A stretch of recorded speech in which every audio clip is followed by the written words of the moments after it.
Easy lang. Easy lang natin. Stick road. So yun guys.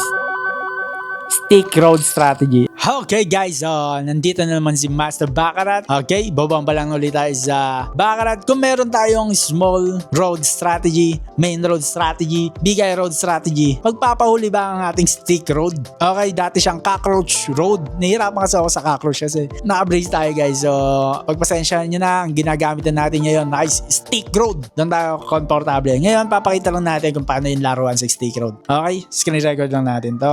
Bakbakan na agad to guys, stick road. Stick road strategy. Okay, yan nakita nyo. Nakita nyo nagja-jumping sa stick road strategy. Pag gusto nyo siya magpula, mag-bunker lang kayo. Okay? 5 chow. Easy lang. Easy lang natin. Stick road strategy. Sa mga batak dyan, ito yung mga ginagamit na strategy. Pag ito yung ginagamit mo, isa ka na sa mga batak guys.